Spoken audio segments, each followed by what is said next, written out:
لا إله إلا الله محمد رسول الله لا إله إلا الله محمد رسول الله لا إله إلا الله محمد رسول الله لا إله إلا الله محمد رسول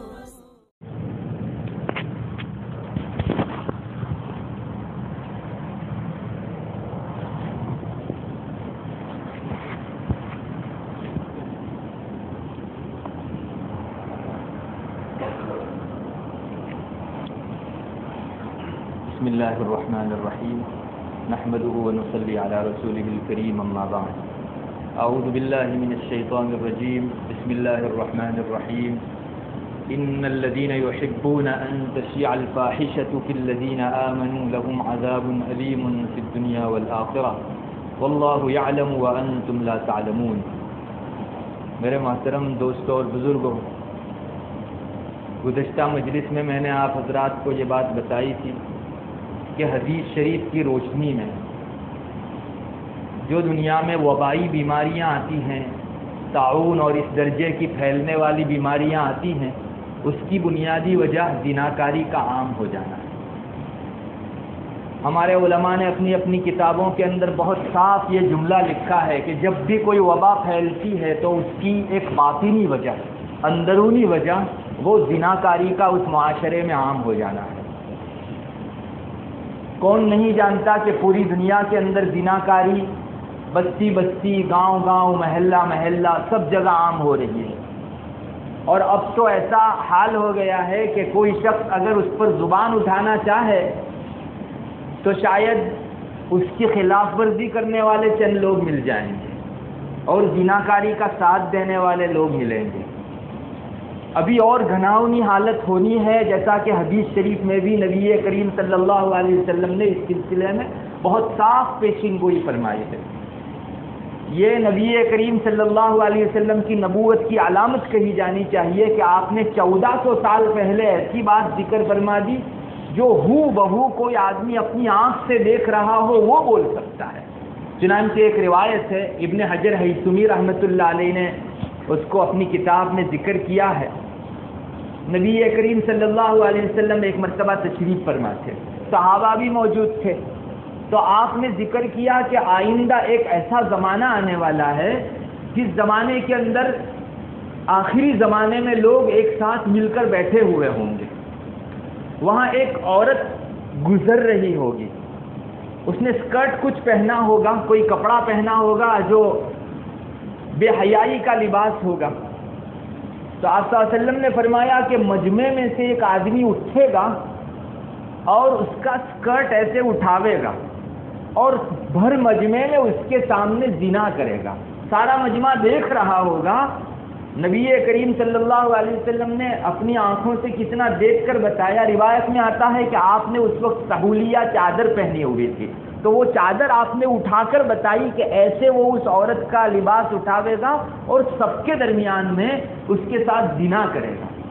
کوئی ایک آدمی بھی ایسا بولنے والا نہیں ہوگا کہ بھائی یہ کام برا ہے مت کرو. روایت میں آتا ہے آپ صلی اللہ علیہ وسلم نے فرمایا البتہ ایک آدمی بولے گا، وہ بھی صرف اتنا کہے گا کہ بھائی ایسا کرنا تھا تو کچھ چھپ چھپا کر لیا ہوتا. غالباً مجھے یاد پڑتا ہے رسول اللہ صلی اللہ علیہ وسلم نے یہ بھی ساتھ میں فرمایا کہ یہ جو اتنا بولنے والا ہوگا میرے زمانے کے 50 صحابہ کے درجے کا اس کا ایمان ہوگا. اس درجہ بری حالت ہو جانے والی ہے کہ کہاں زناکاری کو برا سمجھا جاتا تھا، بعد میں چل کر ایسا زمانہ آیا کہ زناکاری کو برا نہیں سمجھا جانے لگا. پھر ایسا زمانہ آیا کہ کوئی اس کو برا سمجھتا تو اس پر نکیر کی جانے لگی، اور کہاں سب کے درمیان میں یہ حال ہونے لگا. میں آپ کو سچ کہتا ہوں کہ زناکاری کی جو سب سے بنیادی وجہ ہے وہ بے حیائی ہے. بے حیائی جہاں ہے وہاں زناکاری فوراً آ جاتی ہے، اور بے حیائی کو پھیلانے کے لیے باقاعدہ محنت کی گئی. تھوڑا سا میں یہاں رک کر آپ کو یہ بتاؤں گا کہ شیطان کی ہر زمانے کے اندر ایک جماعت رہی ہے. شیطان ڈائریکٹ انسانوں کے اندر آ کر کام نہیں کرتا، وہ کسی نہ کسی جماعت کے اوپر اپنا زور چلاتا ہے اور ان کو آگے کرتا ہے.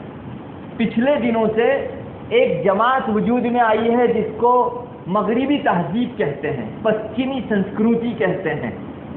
اور ویسٹرن کلچر جس کو کہا جاتا ہے، یہ کئی دہائیوں سے کام کر رہا ہے۔ حضرت مولانا علی میاں صاحب ندوی نور اللہ مرقدہ نے اپنی کسی کتاب کے اندر اس پر بہت اچھی روشنی ڈالی ہے کہ مغربیت جس کو ہم لوگ کہتے ہیں، ویسٹرن کلچر جس کو کہتے ہیں، وہ دہائیوں سے اس پر محنت کر رہا ہے، اور مطالعے سے معلوم ہوتا ہے اور دیکھنے سے معلوم ہوتا ہے کہ ان کی سب سے زیادہ محنت بے حیائی کو پھیلانے میں اور شرم و حیا کو ختم کرنے کے اندر ہے، اور مجھے ایسا لگتا ہے کہ وہ اس میں کافی حد تک کامیاب بھی رہے ہیں۔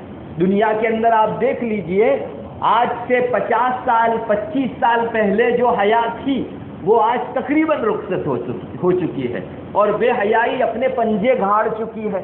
وہ گھرانے جو کسی زمانے کے اندر بڑے حیا کے نشان سمجھے جاتے تھے، ان گھروں کی کوئی خاتون بے حیائی کے ساتھ باہر نہیں نکلتی تھی، آج وہاں بھی تہذیب کے نام سے، سنسکرتی کے نام سے بے حیائی داخل ہو چکی ہے۔ بڑی محنت کی گئی ہے اس سے پہلے، اور یہ در حقیقت شیطان کے چیلے ہیں ویسٹرن کلچر والے، جنہوں نے شیطان کا کام آدھا بلکہ اس سے زیادہ آسان کر دیا۔ اور موبائل جو اس زمانے کے اندر پھیلا گیا ہے، وہ اور نیٹ، ان دونوں کو اگر آپ ساتھ ملاؤ گے تو شاید مغربی تہذیب کو اس سے بڑا اور کوئی ہتھیار بے حیائی کو پھیلانے کا ہاتھ نہیں لگا ہے۔ کئی دہائیوں کے اندر سب سے زیادہ کامیابی بے حیائی پھیلانے میں اسے ملی ہے، وہ موبائل اور نیٹ کے واسطے سے ملی ہے۔ لوگوں کے مزاجوں پر خاص محنت کی گئی، اور یہاں یہ بھی آپ کو بتا دوں کہ جیسے ہم مسلمان اسلامی تعلیم کا مطالعہ کرتے ہیں، ویسے یہود نصارہ بھی اسلامی تعلیمات کا مطالعہ کرتے ہیں، اور بعض تو ان میں وہ ہیں جنہوں نے اپنی عمریں کھپا دی ہیں، رسول اللہ صلی اللہ علیہ وسلم کی حدیثوں کا وہ بھی مطالعہ کرتے ہیں، قرآن کریم کی آیات کا وہ بھی مطالعہ کرتے ہیں۔ اس جماعت کو عربی کے اندر مستشرقین کی جماعت کہتے ہیں۔ جیسے ہمارے یہاں علماء رہتے ہیں اسلامی علماء، ویسے ان یہود و نصارہ کے بھی علماء رہتے ہیں جن کو مستشرقین کہا جاتا ہے۔ مستشرقین کی جماعت کا ایک ہی نشانہ ہے، وہ یہ کہ اسلامی تعلیمات میں سے ان فتنوں کو اٹھاؤ جو فتنے نبی کریم صلی اللہ علیہ وسلم نے 1400 سال پہلے بیان کیے تھے، اور ہم مسلمان مطالعہ کرتے ہیں حدیث کا فتنوں سے بچنے کے لیے، اور وہ مطالعہ کرتے ہیں ان فتنوں کو پھیلانے کے لیے، تاکہ مسلمانوں کے اندر وہ فتنے پھیلائے جائیں، پوری دنیا کے اندر پھیلائے جائیں، سارے ہی قوموں کے اندر پھیلائے جائیں، اور ہماری تہذیب سب سے اوپر رہے اور سب تہذیبیں اور سنسکرتیاں دفن ہو کر رہ جائیں۔ اس کے لیے ایک بیڑا اٹھا رکھا ہے یہود و نصارہ نے۔ یہیں سے پتہ چلتا ہے، آپ غور تو کیجئے، ہم لوگ روزانہ نماز پڑھتے ہیں، نماز کے اندر ہر رکعت میں اللہ تعالی ہم سے ایک دعا ضرور کرواتا ہے، وہ دعا ہے اہدنا الصراط المستقیم صراط الذین انعمت علیہم غیر المغضوب علیہم ولا الضالین۔ ہزاروں دعائیں ہو سکتی ہے مگر کوئی دعا آپ سے نہیں منگوائی جاتی، ایک دعا ضرور ہر نماز میں ہر رکعت میں منگوائی جاتی ہے، وہ یہ ہے اہدنا الصراط المستقیم، اے اللہ ہم کو سیدھا راستہ دکھلا، ان لوگوں کا راستہ جن پر تو نے انعام فرمایا، ان لوگوں کا راستہ نہیں جن لوگوں پر تیرا غصہ اترا، اور نہ ان لوگوں کا راستہ جو گمراہ ہوئے۔ علماء فرماتے ہیں بلکہ بعض حدیثوں میں یہ بات آ گئی ہے کہ جن پر غصہ اترا وہ لوگ یہود ہیں، اور جو گمراہ ہوئے وہ نصارہ ہیں۔ گویا مومن سے ہر نماز میں یہ کہلوایا جا رہا ہے کہ اللہ تو مجھے یہود اور نصارہ کی تہذیب سے اور ان کے راستوں سے محفوظ رکھ۔ آپ نے کبھی غور کیا کیوں اتنی اہم ترین دعا نماز میں ہم سے منگوائی جاتی ہے؟ ایک تو یہ ہے کہ اسلامی تہذیب ہمیں سکھا، اور دوسری ساتھ میں یہ دو تہذیب سے براءت بھی کروائی جا رہی ہے کہ اللہ یہود کی تہذیب اور نصرانیوں کی تہذیب سے تو ہمیں بچا۔ ہر مسلمان سے یہ دم بھروایا جاتا ہے، اور مسلمان بولتا بھی اور ہر مسلمان بولتا۔ آپ کو معلوم ہے سورہ فاتحہ ہر مسلمان جو ہے ہر نماز کی ہر رکعت میں پڑھتا ہے۔ یہیں سے معلوم ہوتا ہے کہ قیامت تک جو فتنے پھیلیں گے وہ ان دونوں قوموں کے واسطے سے سب سے زیادہ پھیلیں گے، اور اس وقت بھی جو مغربی تہذیب اور ویسٹرن کلچر کے علم بردار بنے ہوئے ہیں وہ یہی یہود و نصارہ ہیں۔ انہوں نے پوری دنیا کے اندر سب سے زیادہ محنت بے حیائی کو پھیلانے میں کی۔ انہوں نے غور و فکر کیا، رسول اللہ صلی اللہ علیہ وسلم نے جو بڑے بڑے فتنے بتائے تھے ان فتنوں کو دنیا میں عام کرنے کی کوشش کی گئی۔ بڑے بڑے فتنے یوں بہت سارے ہیں، مگر ہم ایک نظر ڈالیں تو 3 بڑے فتنے سامنے آتے ہیں۔ ایک تو رسول اللہ صلی اللہ علیہ وسلم نے دنیا کا فتنہ، دنیا کی محبت کا فتنہ سب سے بڑا فتنہ بتایا، بلکہ جتنی بھی برائیاں ہیں ان سب کی جڑ وہ دنیا کی محبت ہے، جیسا کہ روایت میں آ چکا ہے۔ دوسرا بڑا فتنہ رسول اللہ صلی اللہ علیہ وسلم نے ارشاد فرمایا عورتوں کا فتنہ۔ روایت میں آتا ہے کہ میں نے اپنی امت کے مردوں کے لیے عورتوں سے بڑھ کر کوئی بڑا فتنہ نہیں جو ہے چھوڑا، میں نے سب سے بڑا فتنہ اپنی امت کے مردوں کے لیے اگر چھوڑا ہے تو وہ عورتوں کا فتنہ چھوڑا ہے۔ اور تیسرا ایک مسیح دجال کا فتنہ، لیکن وہ وقتی فتنہ ہے، ایک خاص زمانے میں مسیح دجال وجود میں آئے گا اور وہ دنیا میں فتنے پھیلاوے گا۔ اور بھی بہت سارے فتنوں کی نشاندہی آپ صلی اللہ علیہ وسلم نے فرمائی ہے، مگر آپ غور کریں گے تو وہ سب انہی جگہ جا کر لوٹتی ہے۔ تو 2 بڑے فتنے ان لوگوں کو حدیث شریف میں نظر پڑے، اور وہ یہ کہ ایک تو دنیا کی محبت لوگوں میں پھیلا دو، اور دوسرے نمبر کے اوپر عورتوں کو عام کر دو، ان میں بے حیائی ختم کر دو، اور ان میں حیا ختم کر دو اور بے حیائی پھیلا دو۔ بس اس راستے سے دہائیوں سے محنت ہو رہی ہے، اور آج کافی حد تک وہ آگے بڑھ چکے ہیں۔ میں نے جیسا کہ بتایا بہت سے مسلمان گھرانے بھی ان کی اس جو ہے فتنہ پروری کا شکار ہو گئے ہیں، اور انہوں نے مطالعے میں یہ بات دیکھی کہ بے حیائی اگر پھیلا دی جائے گی شیطان کا کام آدھا ہو جائے گا، چونکہ اسلام نے حیا اور شرم کو اتنا ہائی لائٹ کیا ہے اور اتنا فوکس ڈالا ہے، اس کے اوپر اتنی روشنی ڈالی ہے کہ نہ پوچھئے بات۔ دیکھیے میں روایتیں آپ کو سناتا ہوں جس سے آپ کو اندازہ ہوگا کہ حیا اور شرم کتنی بڑی اہمیت رکھنے والی چیز ہے، اور یہ جب اٹھ جائے گی تو کتنے بڑے فتنے بپا ہو سکتے ہیں۔ رسول اللہ صلی اللہ علیہ وسلم نے فرمایا کہ ایمان کے 70 سے زیادہ شعبے ہیں، وبھاگ ہیں، ڈپارٹمنٹ ہیں، ایمان کے 70 سے زیادہ ڈپارٹمنٹ ہیں، ان میں حیا اور شرم بھی ایمان کا ایک شعبہ ہے۔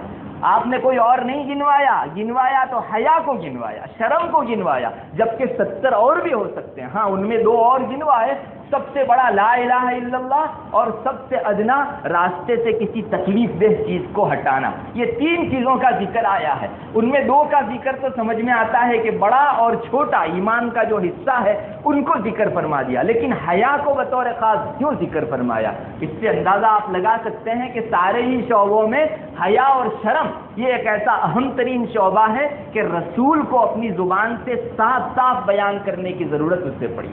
ایک آدمی ایک مرتبہ اپنے بھائی کو حیا کے سلسلے میں کچھ نصیحت کر رہا تھا۔ جیسے ہمارے یہاں بھی بعض لوگ زیادہ شرمیلے ہوتے ہیں تو ایک دوسرے کو کہتا ہے کہ ارے زیادہ شرم مت کیا کر۔ تو آپ صلی اللہ علیہ وسلم وہاں سے گزر رہے تھے اور ایک آدمی اپنے بھائی کو کہہ رہا تھا کہ بھائی کیا شرم کرتے رہتا ہے ہر مرتبہ۔ حیا کے سلسلے میں وہ نصیحت کر رہا تھا۔ آپ صلی اللہ علیہ وسلم نے فرمایا کہ ارے تو کس بارے میں نصیحت کرتا ہے؟ حیا تو ایمان کا شعبہ ہے، اسے کرنے دے، شرم ہوگی ایمان رہے گا۔ اس لیے ان دونوں کا بڑا رشتہ ہے، اور بعض روایتوں میں تو صاف آیا ہے حیا یعنی شرم اور ایمان دونوں ساتھ ساتھ چلتے ہیں، ایک چلا جاتا ہے تو پیچھے ساتھ میں دوسرا بھی چلا جاتا ہے۔ بعض روایتوں میں یہاں تک ملتا ہے کہ حیا اور ایمان دونوں ساتھ ساتھ چلتے ہیں، مقرونان، دونوں ایک ساتھ چلنے والے ہیں۔ جب حیا اور شرم چلی جاتی ہے تو پھر ایمان بھی باقی نہیں رہتا، آہستہ آہستہ ایمان کا پنچھی بھی جو ہے حیا کے پیچھے پیچھے چلا جاتا ہے۔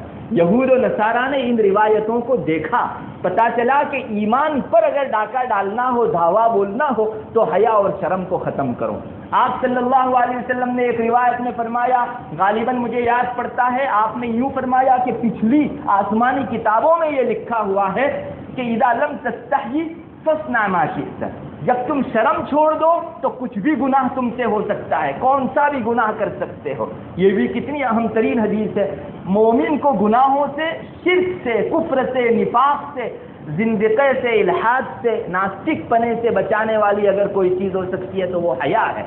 آپ نے فرمایا کسی میں سے حیا نکال دو، شرم نکال دو تو کچھ بھی گناہ کر سکتا ہے، کفر بھی کر سکتا ہے، شرک بھی کر سکتا ہے۔ اتنی ساری حدیثیں ان لوگوں کے سامنے تھی، انہوں نے چاہا کہ بس اسی بے حیائی کو پھیلاؤ، حیا کو ختم کرو، پھر ہماری محنت آدھی ہو جائے گی۔ اور اس کے بعد جو ریلا چلا بے حیائی کے پھیلانے کا، آہستہ آہستہ آہستہ بازاروں میں بے حیائی آئی، گھروں کے اندر بے حیائی آئی، اور انسانوں کے بدنوں کے اندر بے حیائی آئی۔ عورتوں کو اتنا بے حیا کر دیا گیا کہ بہت سے شریف مردوں کی نظریں آج بازار کے اندر جھک جاتی ہے عورت کی بے حیائی دیکھ کر۔ ورنہ عورت کی اپنی ذات کے اندر اللہ نے کوٹ کوٹ کر حیا بھری ہوئی ہے، چاہے وہ مومن نہ بھی ہو تو بھی عورت کی ذات میں اللہ نے حیا رکھی ہے، اور یہ حیا عورت میں سے نکالنا بہت بڑا کارنامہ تھا، بہت بڑا کام تھا، اور اس کے لیے دہائیوں کی محنت کی گئی، چنانچہ عورت میں سے شرم نکال دی گئی۔ سب سے پہلے اسلام نے جو نظام کیا تھا پردے کا، ختم کر دیا گیا، چہرہ کھلوا دیا گیا، اور یہ کہہ دیا گیا کہ بھائی کیا وجہ ہے کہ مرد لوگ تو کھلے چہرے پھرے اور عورتوں کو اتنا بڑا مقام نہ دیا جائے اور ان کو چہرہ چھپا کر پھرنا چاہیے۔ عورتوں کا چہرہ پردہ ختم کر دیا گیا۔ پھر ایک اور آوازہ لگایا گیا کہ کیا وجہ ہے کہ مرد لوگ تو عام طور پر گھومیں اور عورتوں کو باہر نکلنے کی اجازت نہ ہو۔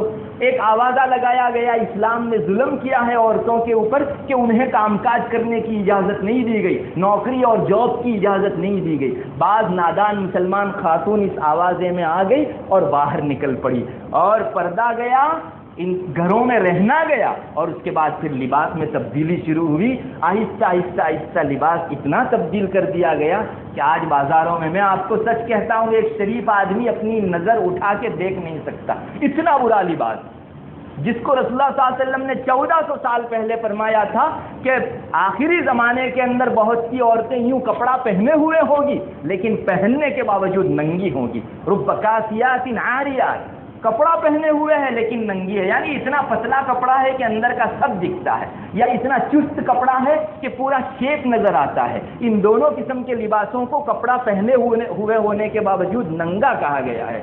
اور اب تو نئی تہذیب آ رہی ہے، پیپر میں نے پڑھا، میں تو شوق رہ گیا کہ کہاں تک تہذیب لائی جا رہی ہے۔ اتنا چست کپڑا پہننے کی بھی کیا ضرورت ہے؟ بعض پینٹ نکلے ہیں، کلر نکلے ہیں جو انسان کے بدن پر کر دیے جاتے ہیں اور بدن کے لائق وہ پینٹ بنائے جاتے ہیں، کپڑا پہننے کی ضرورت نہیں، وہ پینٹ ایسا کر دیا جاتا ہے جس سے معلوم ہوتا ہے، رنگ کر دیا جاتا ہے جس سے معلوم ہوتا ہے کہ اس نے لباس پہنا ہے۔ وہ لباس نہیں ہوا کرتا، بدن کے ساتھ لگایا ہوا وہ پینٹ ہوا کرتا ہے اور رنگ ہوا۔ اللہ کرے وہ ہماری نگاہیں ان فتنوں کو نہ دیکھے، بہت برے دن آنے والے ہیں۔ بہرحال یہ بے حیائی کتنی ختم کر دی گئی، اس کو اس تاریخ کے اندر سمجھا جا سکتا ہے، اور بے حیائی ختم ہوئی، زناکاری عام ہوئی۔ انشاءاللہ اس سلسلے میں آپ حضرات کے سامنے اگلی باتیں ذکر کی جائے گی۔ وآخر دعوانا